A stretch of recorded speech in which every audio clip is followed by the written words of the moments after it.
je vais, les copains, faire appel à votre culture musicale et télévisuelle. Le clip des Kids United, le premier single, c'est ça, écoutez. Ça vous parle pas, ça? 1985, Antenne 2, dessin animé, Les Mondes Engloutis. Oh là là, la chanson du générique des Mondes Engloutis, créée à l'époque par Vladimir Cosma, qui avait fait toute la bande originale, et chantée par les Ministars. Voilà. Donc repris aujourd'hui façon Kids United à la sauce un petit peu écolo. Hein. On a modifié les paroles pour les rendre un peu plus tendance. Protégeons la planète. Bonne idée pour continuer à surfer sur cette franchise Kids United. Plus de 2 millions d'albums écoulés en 4 ans. C'est énorme, et avec des reprises ici. Par exemple, d'Amel Ben, toute Pierre Perret. Mais c'est pas leur métier à ces enfants, on est d'accord. Ah ben c'est non, c'est-à-dire. Ils vont à l'école. Ils vont à l'école, oui, oui. Est-ce qu'ils peuvent devenir célèbres?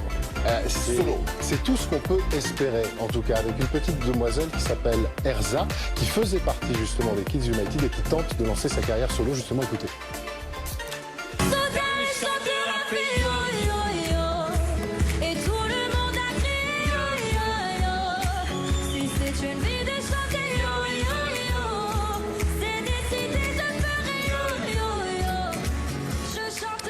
Erza, alors Erza, vous allez voir, c'était elle, c'est la petite demoiselle avec la robe jaune au milieu, donc qui faisait partie de la première troupe des Kids United et qui désormais tente de lancer sa carrière solo, un peu comme Michael Jackson finalement, qui quitte les Jackson 5 pour à 13 ans essayer de se lancer un petit peu tout seul. Elle fait pas les choses à moitié, puisque vous allez voir que son album est publié chez Tôt ou Tard, qui est le label de Vincent Delerme ou de Vianney.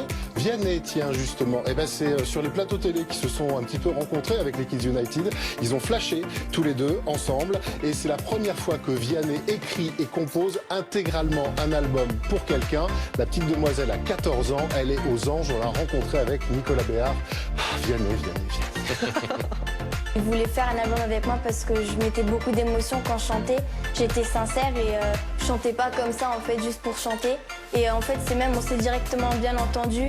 On a direct eu un lien ensemble et tout ce qui m'arrive, c'est un rêve.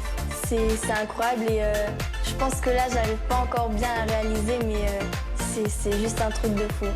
C'est vraiment un truc de fou, ça marche? Ah bah ça marche, et vous allez voir que les jeunes vont encore justement essayer de la suivre. Là par exemple, vous allez voir les images d'une avant-première où ils projetaient justement l'un de ses concerts dans les salles de cinéma, et voilà, c'est belle ambiance. Elle sait qu'elle a un truc à jouer, Erza, elle s'attend pas à une folie furieuse, mais elle l'espère, et objectif désormais, une tournée avec un Olympia l'année prochaine, déjà le 4 avril.